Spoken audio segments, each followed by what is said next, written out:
So మన heart rate abnormalities అంటే ఏంటి అంటే మన గుండె ఎంతలో కొట్టుకుంటే నార్మల్ అంట.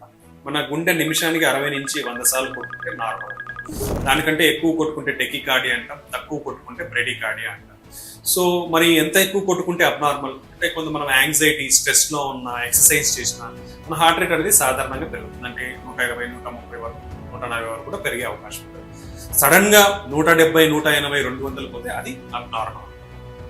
ఓకే, అలాంటప్పుడు మనం గుండె దడ హార్ట్ ఎక్కువ కొట్టుకున్నప్పుడు మనకు గుండె దడ తెలుస్తుంది. అలానే చక్కెర వచ్చినట్టు ఉంటుంది, మైకం వచ్చినట్టు ఉంటుంది అనమాట. సో ఇది ఉన్నప్పుడు ఇమీడియట్ గా మనం హాస్పిటల్కి వెళ్ళి ఈసీజీ కానీ ఇది తీయించుకోవాల్సిన అవసరం ఉంది. దాంట్లో టైప్స్ ఉంటాయి, పిఎస్విటి, విటి అంటే పెరాక్సిస్మల్ సూప్రావెంట్రికులర్ టెకికార్డియా, వెంట్రికులర్ టెకికార్డియా అంటారు.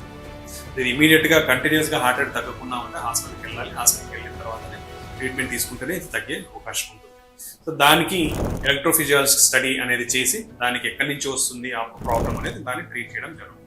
అలానే మన గుండె అనేది తక్కువ కొట్టుకుంది అనుకోండి, లెస్ దెన్ 60%, మనము యూజువల్ గా ఎక్కువ హార్డ్ వర్క్ చేసే వాళ్ళలో అథ్లెట్స్ కానివ్వండి నిద్రపోయినప్పుడు మన హార్ట్ రేట్ అనేది తగ్గే అవకాశం ఉంటుంది. అరౌండ్ 40-45 వరకు వెళ్తుంది అనమాట. లెస్ దెన్ 40 వెళ్తే మనకి ఇబ్బంది కలిగే అవకాశం ఉండొచ్చు. అంటే కళ్ళు తిరగడం జరిగే అవకాశం, సడన్ గా పడిపోయే అవకాశం ఉండొచ్చు, లేదా హార్ట్ ఫెయిల్యూర్, ఆయాసం రావడం ఇలా జరిగే అవకాశం. ఇలాంటప్పుడు మన హార్ట్ రేట్ ని కరెక్ట్ చేసుకోవడానికి మనం పేస్ మేకర్స్ అనేది వాడతాం అనమాట. ఆ పేస్ మేకర్ పెట్టుకుంటే మన హార్ట్ రేట్ అనేది కరెక్ట్ అయ్యి మనకు దానివల్ల వచ్చే ఇబ్బందులు జరగకుండా ఉంటాయి. సో హార్ట్ రేట్ ఎక్కువ కొట్టుకున్నా, హార్ట్ రేట్ తక్కువ కొట్టుకున్నా రెండు డేంజరస్. దాన్ని ప్రాపర్ గా రైలేట్ చేసుకోవాలి. ఇలా ఉన్నప్పుడు మీకు ఆయాసం రావచ్చు, కళ్ళు తిరగడము, గుండె దడ ఇలాంటి సిమ్టమ్స్ ఉంటాయి. కాబట్టి దాన్ని ఇలాంటి సిమ్టమ్స్ ఎవరికైనా ఉంటే దాన్ని ఇమీడియట్ గా ఎవాల్యుయేట్ చేసుకోవాల్సిన అవసరం. Thank you.